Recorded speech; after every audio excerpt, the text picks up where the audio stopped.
Dios bendiga a toda esta vasta audiencia que nos está mirando en diferentes lugares a través de este medio, en todo Latinoamérica, Centroamérica, Norteamérica, parte de Europa y en cualquier lugar donde Dios permita que llegue esta señal.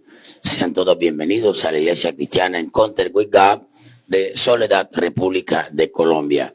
A todos esos amigos que están en línea y los que están aquí presentes, vamos a darle un fuerte aplauso a nuestro gran Señor Todopoderoso. A Él sea la gloria, a Él sea la alabanza. Si lo va a aplaudir, apláudalo a Él.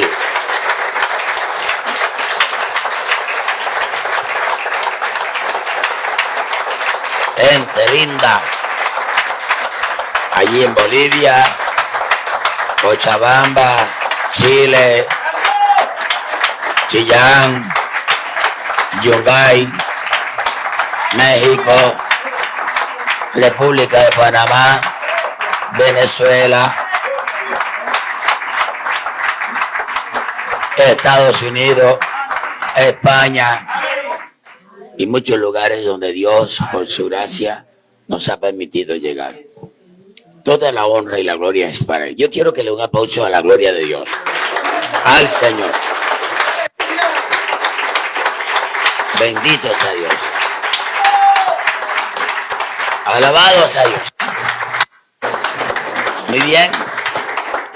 En esta mañana quiero compartir con ustedes este tema que se llama propósitos divinos en el sufrimiento de los seres humanos. Tengo como referencia 2 de Corintios capítulo 12 del verso 6 al 10.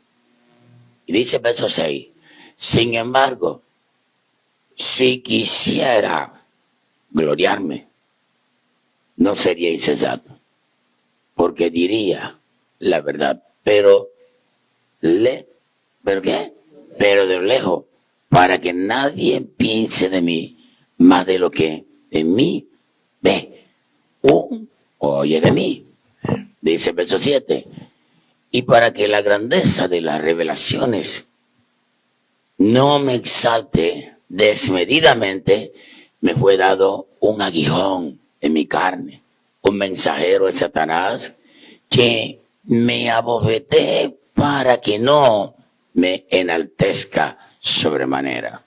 Verso 9. Y me ha dicho, bástate. No, dice,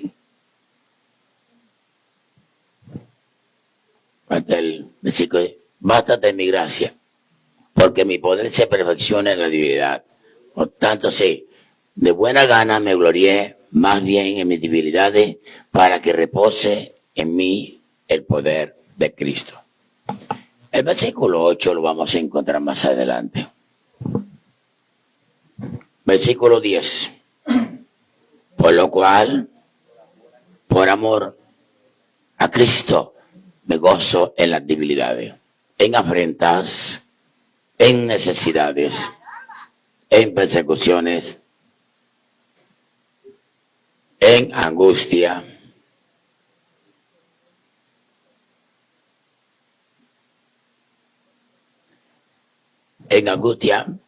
porque cuando soy débil, entonces soy fuerte. Amén. Me gusta este texto porque lo he estado analizando muy profundamente y he encontrado dentro del contexto de este texto, de pronto te dice, ay, falta el versículo 8. Yo soy el que elabora el tema y sé por dónde voy a tocarlo. Amén. A su nombre. Dice, basta con dar una pequeña mirada a lo que el mundo está viviendo para darnos cuenta que el sufrimiento del ser humano es generalizado en todo el mundo. Todo el mundo sufre. ¿Me escuchó? Todo el mundo sufre. con diferentes causas o diferentes situaciones, los seres humanos sufrimos. Y no hay uno solo que haya nacido sobre esta tierra que no haya padecido y que no haya sufrido. Bendito sea Dios.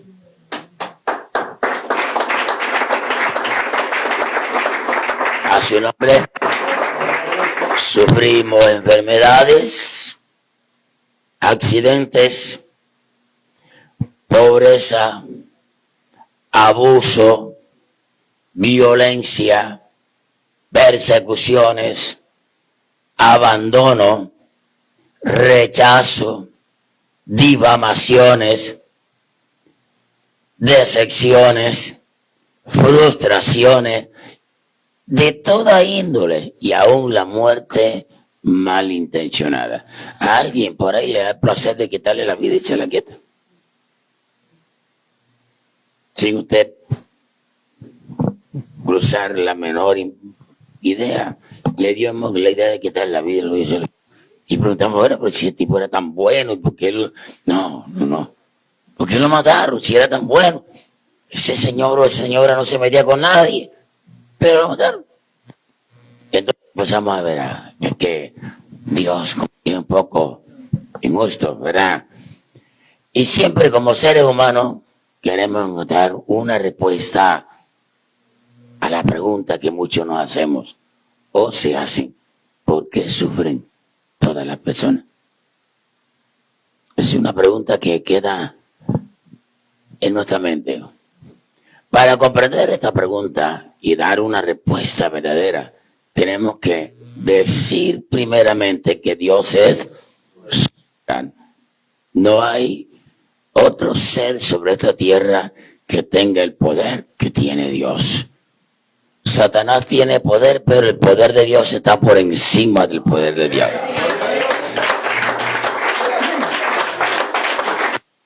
Está por encima. Es decir, que todo lo que pasa en el mundo es porque Dios lo ha permitido, para darnos, entre muchas cosas, una excelente enseñanza. Podemos decir entonces que Dios permite el sufrimiento y el dolor en los seres humanos que no le conocen, que no son sus hijos. Primeramente, como un castigo por el pecado y su desobediencia. ¿Me está escuchando? Cuando la persona, Dios tiene un propósito con alguien, le habla de una manera, le habla de otra manera, le exhorta a la mamá, le exhorta al papá y no quiere. Conocí a alguien que mamá le decía: no vaya a la calle, hijo, por favor, cuídate, mire, peligro, y nada. Y denle, y en Bucaramanga le pegaron 3 tiros en la columna vertebral, se le partieron la columna. Ahora le sirve al Señor en una silla de ruedas. ¿Ese era lo que Dios quería para él? No, la desobediencia. Dios lo quería como predicador para que predicara normalmente, pero él en su desobediencia. A veces usted ve que a la persona se le da el consejo que sea y no lo recibe porque es soberbio. Y más adelante vamos a ver lo que Pablo decía. Y ese castigo por el pecado sirve como un llamado para que el hombre busque a Dios. Es decir, que el sufrimiento del inconverso tiene un propósito para salvación. Es el medio que muchas veces Dios utiliza para llevarnos o para ser salvos. Y la Biblia está llena de ejemplos. Bartimeo, ¿a dónde fue Bartimeo? A Jesús para que le diera la vista. La mujer sirofenicia, ¿a dónde fue? A Jesús para que liberara a su hija. La mujer de flujo de sangre, ¿a dónde llegó? A Jesús para que le librara de su sangrado, ¿verdad? Y todos los que llegaban a Jesús llegaban con un problema, y era la manera. La suegra de Pedro le dio una fiebre, llegó a Jesús, la sanó y luego la servía, ¿verdad que sí? Un propósito. un propósito. Pero esta mañana de escuela dominical nos enfocaremos en comprender cuáles son los propósitos divinos en el dolor y sufrimiento de los hijos de Dios. ¿Cuál es el propósito de Dios para permitir lo que estamos viviendo en nuestra vida hasta hoy? ¿Me escuchó? Y en el texto que hemos leído podemos visualizar varios de ellos, propósitos. Pues si alguien pasó por pruebas, por dificultades, por sufrimiento y dolor, fue el apóstol Pablo. Todos conocemos algo de la historia de Pablo. El Señor le hizo comprender cuál era su propósito. Y cada uno de nosotros en esta mañana podemos comprender también cuál es el propósito de Dios en la prueba y la dificultad en que estamos atravesando. Dígale que está a su lado. Lo que estás viviendo es para Dios revelarte el propósito que tiene para tu vida.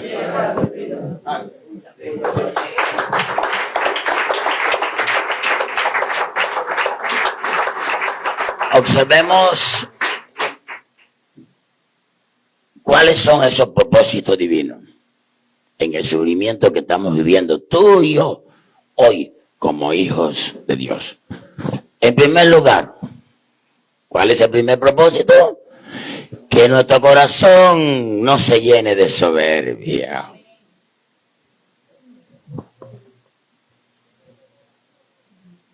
¿Oye?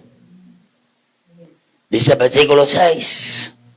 Sin embargo, si quisiera gloriarme, no sería insensato, porque diría la verdad. Pero lo dejo para que nadie piense de mí más de lo que en mí ve u oye de mí.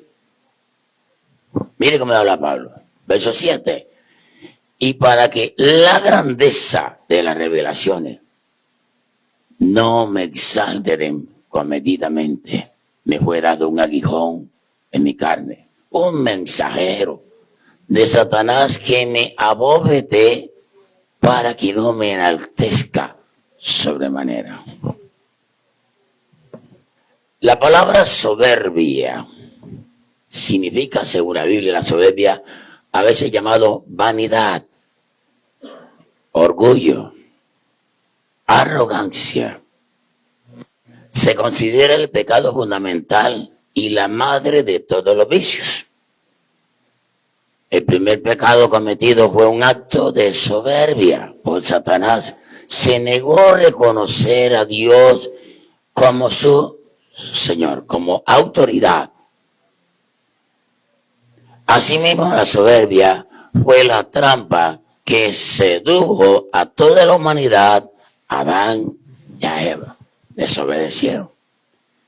Característica de una persona soberbia. La característica de una persona soberbia, la soberbia es una característica personal o una actitud de la persona que cree tener una posición de superioridad, de privilegio frente a los demás. Por ahí empieza. También podríamos referirnos a una persona arrogante, altiva, vanidosa, prepotente, que no recibe consejo de nadie, no respeta ningún tipo de autoridad, ya sea secular o espiritual. Además, se pone en posición de nivel de los tales. ¿Me está escuchando? ¿Qué hizo Satanás? Se creyó igual a Dios. En el mundo secular, la persona se cree, por lo menos si es un gobernante, se cree igual a él. Y en la iglesia también se cree igual a él. Se cree igual al líder. No se somete. Ya. Porque tiene soberbia. Y eso fue lo que le pasó a Adán, Adán no se sometió. Y Satanás dijo, subiré a los cielos y seré igual o seré semejante al Altísimo. La misma posición. Cuando se adquiere un nivel de posición igual, de igualdad, no hay sometimiento porque cada uno se siente superior a los demás. ¿Me está escuchando?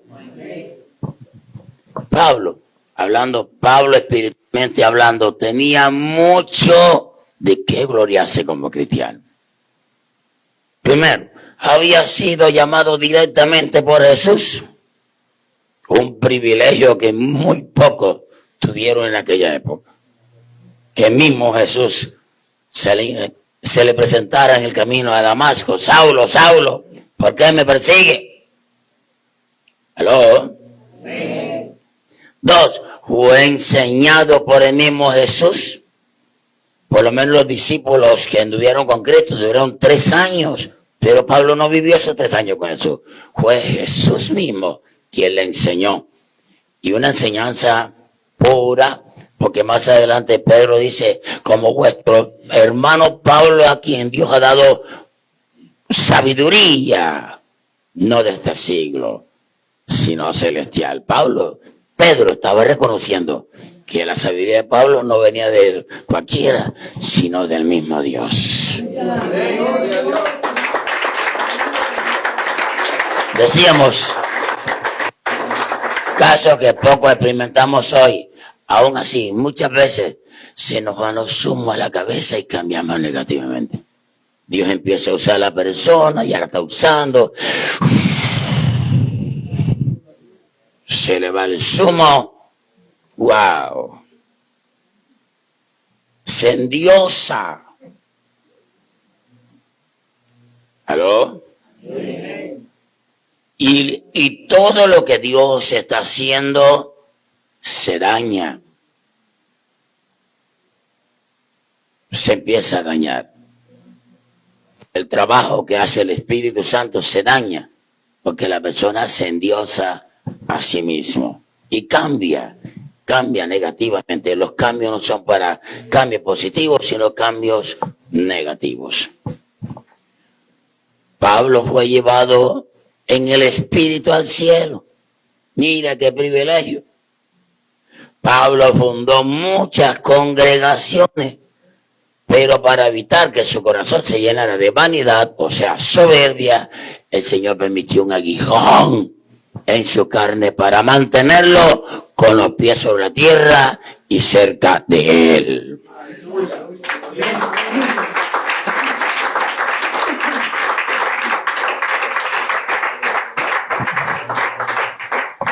Dios permite en nuestra vida enfermedad, escasez, pobreza, dolor, y muchas veces para mantener nuestra soberbia bajo control y que no podamos ser, y que podamos ser ¿qué? Humildes, que nos mantengamos en la humildad. Y a veces pregunto, bueno, ¿y por qué? ¿Por qué yo? Dios sabe por qué lo hace. Dios sabe. ¿Qué podemos comprender? Que podamos comprender algo que a muchos se nos ha olvidado. Dice el Salmo 20. No somos dioses. Dígale que está a su lado, no somos dioses. También dígale, no somos superhombres. Diga, somos personas necesitadas del poder y de la misericordia de nuestro Dios. No somos, diga, esos supermanes. Somos necesitados del amor y de la ayuda de nuestro Dios y nuestro prójimo. Porque a veces yo dependo de Dios solamente. Pero Dios va a usar el hermanito. Dios va a usar el hermano. Y usted, pero va a darle hermano, entonces no se lo voy a recibir porque se lo voy a recibir, me voy a sentir como humillado. No, Señor. Dependemos de Dios y del prójimo. Amén, amén, amén. Dios nos hizo personas sociales. Dios no hizo personas antisociales. ¿Qué quiere decir sociales? Que tengan comunión los unos con los otros. A su nombre. A su nombre. ¿Quién vive? A veces se nos olvida que necesitamos a los demás. Porque nos creemos dioses, autosuficientes. Y aún decimos, yo, gracias a Dios, que no molesto a nadie. Porque tengo un trabajo. Tengo mi negocio. Tengo mis ahorros. Y eso es suficiente para el momento. Y sí, para el momento y no necesito a nadie. ¿Aló? Y usted ha escuchado a personas así. Y dentro de la iglesia. No estoy diciendo que tenemos que ser codependientes. No me vaya a malinterpretar. Hay que ver un equilibrio, ¿eh? Entonces decíamos, nos necesitamos, se nos olvida que nos necesitamos el uno al otro para nuestro bien espiritual, bienestar físico, ejemplo de ello. Tú tienes un problema grave. Lo más probable es que vas a necesitar, ¿qué? Un abogado, ¿verdad? Vas a necesitar un abogado. Sí, a Dios es nuestro abogado, pero aquí en la tierra tiene que buscar un hombre de carne y hueso para Dios enseñarte que dependimos de los demás.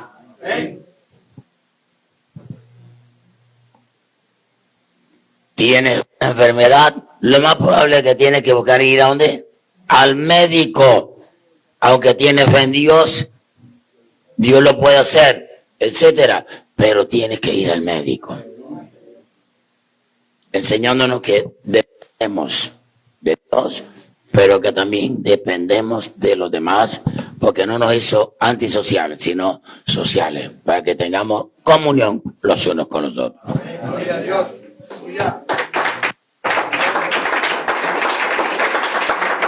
Los problemas de nuestra vida nos provienen de llegar a la tibieza espiritual, así que Dios, ¿qué? ¿Cómo? Así que Dios se glorifique por tener un corazón lleno de ¿qué? Suficiencia. Así queremos que Dios se glorifique. Frío, pero yo quiero que Dios haga lo que yo quiero. A su nombre. Dice Apocalipsis, yo conozco tus obras, que ni eres frío ni caliente. Ojalá fuese frío o caliente. Pero por cuanto eres tibio y no frío ni caliente, te vomitaré de mi boca. Porque tú dices, yo soy rico y me he enriquecido y de ninguna cosa tengo necesidad. Y no sabes que tú eres un desventurado, miserable, pobre, ciego y desnudo. Bendito sea Dios.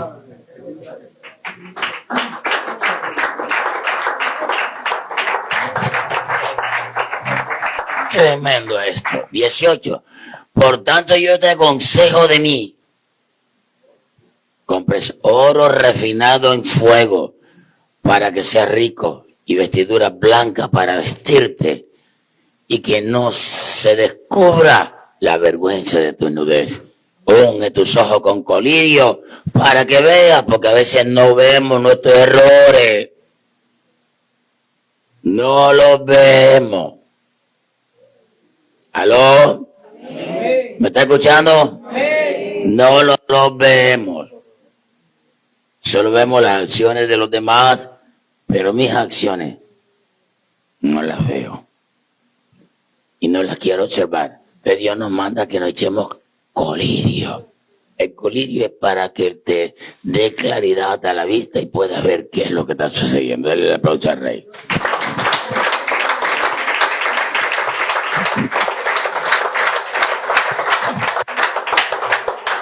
El segundo propósito, ¿cuál es? El segundo propósito es que completemos su proceso de aprendizaje. Dice el verso 8, aquí ya lo tiene. Respecto a los cuales 3 veces he rogado al Señor que lo quite de mí. Verso 9. Y me ha dicho, bástate mi gracia, porque mi poder se perfecciona en la debilidad. Por tanto, de buena gana me gloriaré más bien en mis debilidades, para que repose sobre mí el poder de Cristo.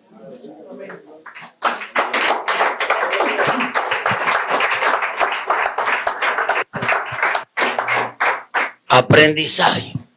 El aprendizaje es un proceso. Y en ese proceso de aprendizaje no podemos saltarnos etapas, pues quedan vacíos, que afectan nuestro conocimiento, nuestro desempeño en la vida cotidiana, con nuestro desarrollo en la esfera en que estemos. Pongamos un ejemplo acá. La palabra aprendizaje es el proceso a través del cual se adquiere y se desarrollan habilidades, conocimiento, conducta y valores. Es el resultado de la atención. Ahí está en negrita. Atención. Atención. Porque es que la gente hoy en día no quiere escuchar. Es lo que yo quiero. Es lo que yo quiero. Igual que me hace acordar de Sansón. Le dice el padre, hijo, tantas mujeres hermosas que hay entre el pueblo, ¿por qué vas a coger una filistea, en otras palabras, una mundana, una inconfesa? No, padre, esa, porque esa fue la que me agradó. ¿Oyó? Y ese le sacó los ojos. Dele un aplauso al rey. Ahora, en el contexto espiritual le quitó la visión.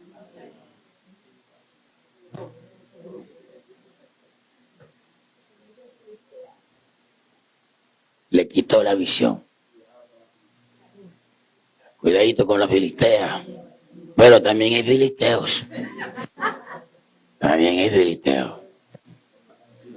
El estudio, la experiencia, la instrucción, el razonamiento, la observación, así como la influencia de factores externos con los cuales interactuamos. Significado de la palabra, aprendizaje. Aunque alguien pague todas las mensualidades para que su hijo pase de primer grado al bachillerato, te voy a pagar desde el primero hasta el primero bachillerato, para que me lo pases para allá. ¿Aló? No quiero que mi hijo siga más en primaria, sino que lo quiero en bachillerato. Y usted le paga todo eso al colegio, ¿verdad? Pues estaría saltándose ¿qué? El proceso de aprendizaje que le será necesario para el desarrollo de su vida. No puedes llegar a ser bachiller si antes no haces la primaria, la básica. No puedes ser un profesional si antes hagas la secundaria. No puedes ser un magíster hasta que no hagas una carrera superior. Todo lleva un nivel. Ya. Si nos saltamos uno de esos niveles, vamos a tener decadencia. Por eso hoy hay que tener cuidado. Ya. De pronto la ciencia médica, le compró el título y una cirugía y se murió, no soportó la cirugía, lo mató el médico. Fue un título comprado. Sí. ¿Me está entendiendo? Claro, lo digo a manera despectiva, no estoy diciendo que ese es el caso. Bien, pero puede llegar a ser. Ya.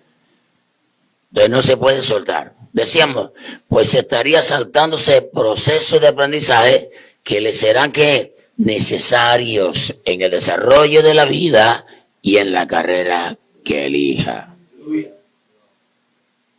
No podemos saltarnos las cosas.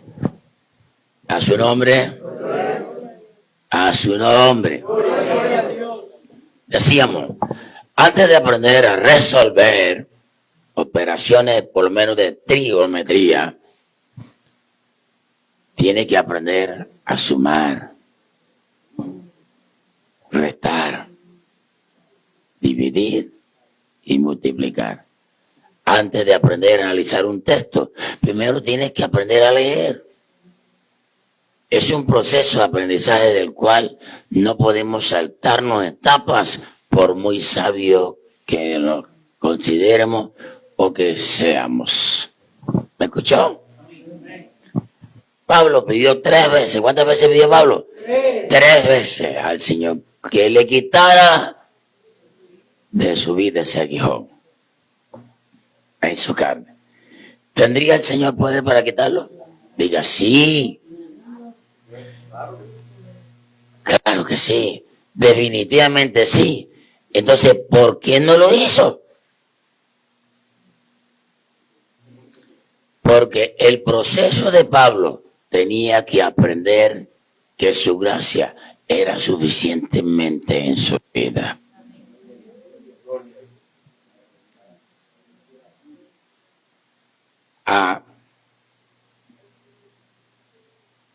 Si nosotros analizamos esta palabra gracia, los primeros discípulos Jesús los mandó: vayan y evangelicen. No lleven mochilas, no lleven alforja, no lleven nada. ¿De qué iban a vivir? Diga de la gracia. Hoy se habla, abrir una iglesia, la persona mira, lo primero que piensa son los millones para fundarla. Ni siquiera se mueve a evangelizar, está pensando en la plata. Tú no necesitas nada de eso. La gracia que Dios te ha dado es más que suficiente para hacerlo.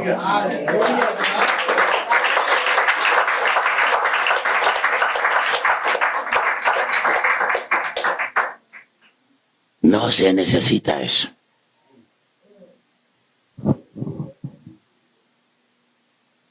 Vamos a abrir una obra, Dios mío, y la gente se monta en el dinero. Ahora, hablemoslo de una manera despectiva. Iba entrando Pedro al templo de la hermosa y le dijo: dame una monedita. Y la verdad es que estoy rambado. Pero ¿sabe qué? Yo tengo algo más que dinero. Yo tengo la gracia y el poder de Dios.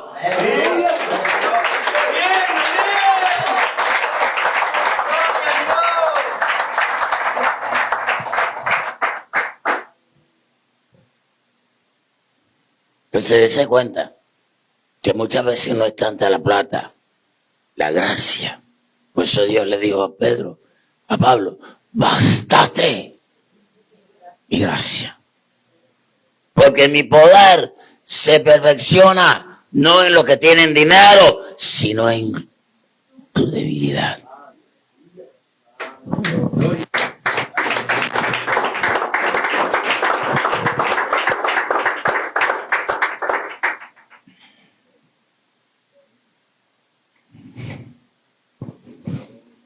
¿Tiene Dios poder para sanar hoy mismo tu enfermedad? Sí.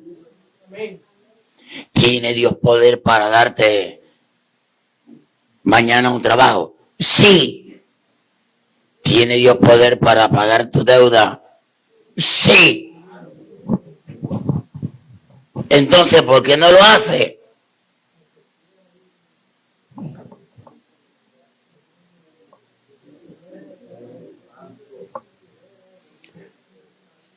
Porque te está enseñando a depender de Él. Te está enseñando que su gracia en tu vida es más suficiente que sostenerte aún en los momentos de mayor dolor.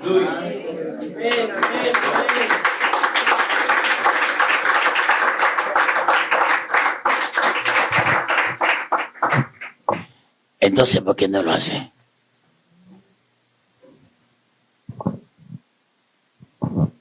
tercer lugar, el tercer propósito es que su poder sea exaltado por nuestra debilidad. Dígase lo que está a su lado.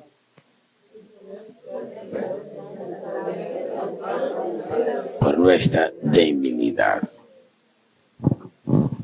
El versículo 9, la parte B.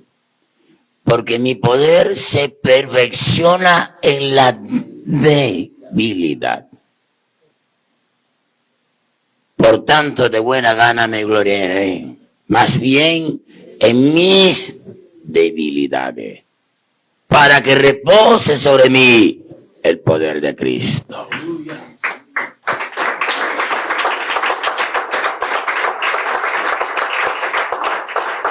¡Qué enseñanza!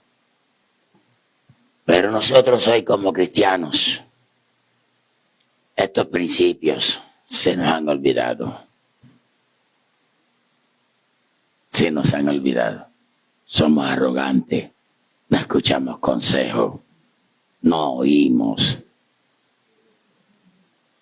Siempre estamos a reacciones de inmediata. Reaccionamos. ¿Ya? Porque no hemos entendido qué es la gracia de Dios. La gracia de Dios es tan grande que usted y yo estamos aquí simplemente por la gracia.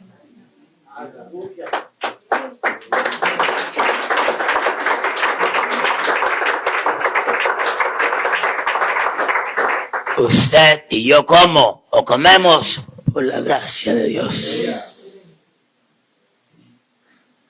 Los cuantos pesitos que tienes en el bolsillo los tienes por la gracia de Dios.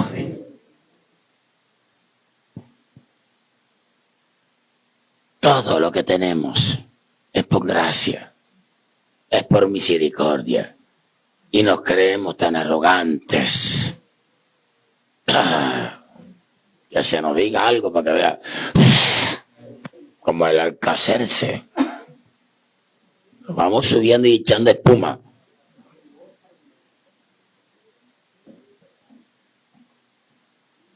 Le digo, nos vamos para que no se vaya a sentir mal. Yo también me meto en el grupo.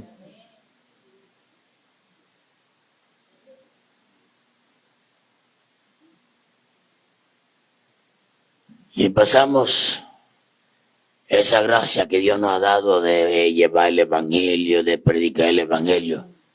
No la usamos, más bien estamos pendientes de los chismes, el cuento, en el uno, en el otro. Estamos pendientes a otra vida que no tiene nada que ver con la gracia divina. A su nombre. A su nombre. ¿Qué pensaríamos si alguien pasara a testificar de una sanidad en su hijo, diciendo que pagó 100,000 para que lo viera un especialista? Pagó 150,000 en examen de radiografía y finalmente pagó 200,000 en medicamentos. Y luego dice, pero valió la pena porque su hijo ya está sano. Seguramente pensarían, ese testimonio no exalta a Cristo, sino el poder económico que esa persona tenía o tiene, le permitió lograrlo. Y es verdad. Pero qué preciosos son los testimonios cuando, sin tener la capacidad económica, podemos ver la poderosa bendición de Dios obrando.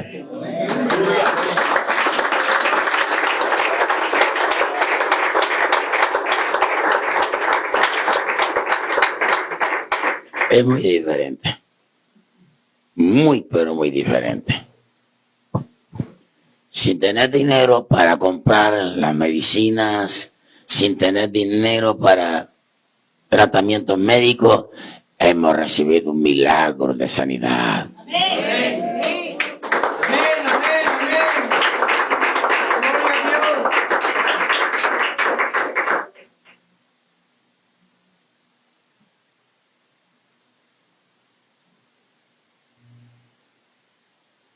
Por allí voy a estar pendiente porque el martes que hubo algo sobrenatural aquí, hubieron 3 personas sanadas en línea.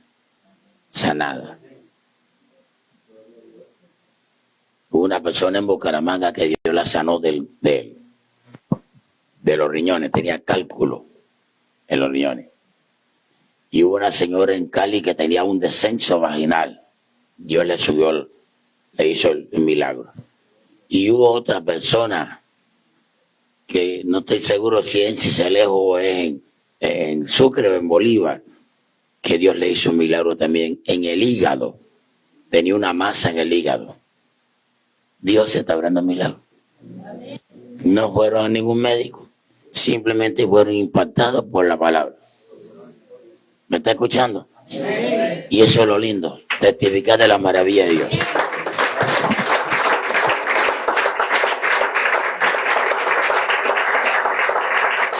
Tenemos que comprender que nuestra debilidad muestra la capacidad. Nuestra falta de ¿qué? De capacidad. Muestra la falta de ¿qué? De fuerza. Es la oportunidad de Dios para que su poder sea ¿qué? Exaltado.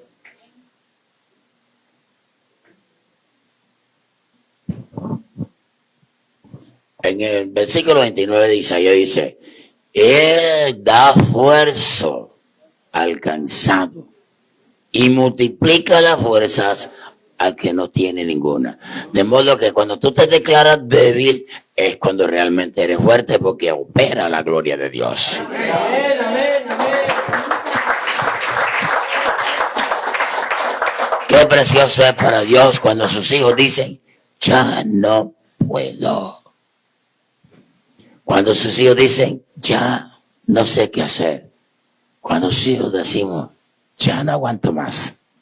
Entonces, cuando ya tú dices que eres débil, que ya, o sea, Dios te deja batallar, batalla por todo lo que sea. Cuando ya Dios te deja batallar y es prueba que por allá no es, que por aquí no es, que por allá no es. Conocí una muchacha y la mamá la exhortaba, hija, ten cuidado, hija, salí.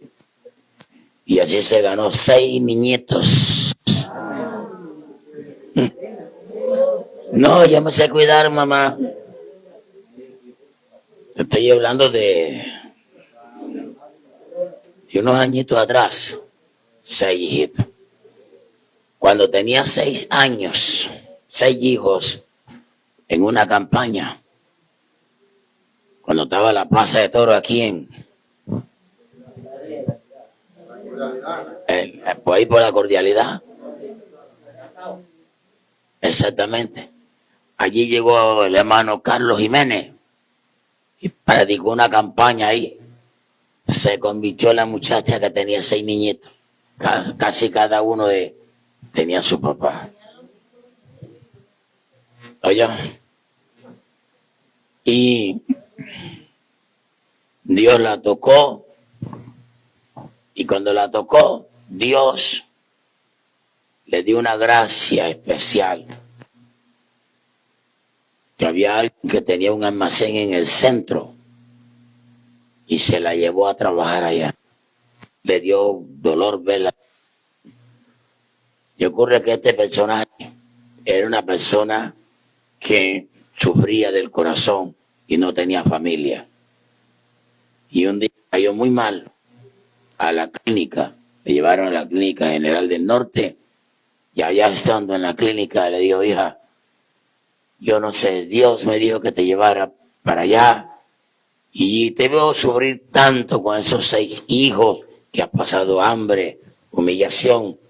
Aquí están los documentos del local, te queda el negocio y el local, porque yo sé que aquí no voy a pasar. 3 días más tarde falleció el Señor. Entonces ella luchó toda su vida porque pensaba que buscando el amor de su vida iba a triunfar, y Dios la dejó que pasara por todo eso para terminar una persona que ni siquiera se acostó con ella. dándole la bendición de Dios. Dios es soberano. Nunca se le olvide que Dios es soberano. A su nombre. Y que Él en cualquier momento puede, cuando usted le es fiel, Él derrama su bendición. Esas son palabras que Dios está esperando para ayudarnos. Cuando decimos, ya no puedo más, Él solo espera que nos rindamos en nuestra fuerza para llegar a nuestro socorro. ¿Qué dice aquí? Crónicas. Dios nuestro, ¿acaso no vas a dictar sentencia contra ellos? Nosotros no podemos ponernos a esa gran multitud que viene a atacarnos. No sabemos qué hacer, pero en ti he puesto nuestra esperanza. Mira lo que dijo el rey. A su nombre. El verso 15. Y le dijo él, escuchen, habitantes de Judá y Jerusalén, y escuchen también usted, rey Josafat. Así dice el Señor, no tengan miedo, ni se acobarden cuando vean ese gran ejército, porque la batalla no es de ustedes, sino mía.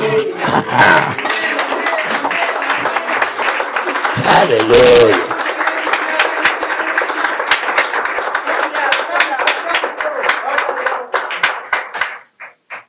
De modo que en nuestra debilidad tenemos que dejar la arrogancia, la soberbia, la prepotencia. Seamos humildes de verdad, no una humildad fingida, sino una humildad real, para que Dios cada día se perfeccione en cada uno de nosotros y podamos dejar un legado a los que siguen tras nosotros. Puedo concluir entonces en esta mañana con la gran paradoja de la vida. Cuando somos débiles, entonces somos fuertes. Para cualquiera, eso sería que ilógico. Pero no lo es para un hijo de Dios. Querido hermano y hermana, muchas veces Dios necesita quebrar nuestro vaso de barro para que la luz de gloria, la potencia de su fuerza pueda brillar mucho más en nosotros. Y termino. El Señor tiene que quebrantar nuestro vaso de orgullo, de vanidad, de autosuficiencia, de sabiduría humana, de dependencia del hombre, para hacer brillar todo su poder en nuestra vida. Dígalo conmigo. Cuando dice ya no puedo, es cuando el Señor dice yo sí puedo.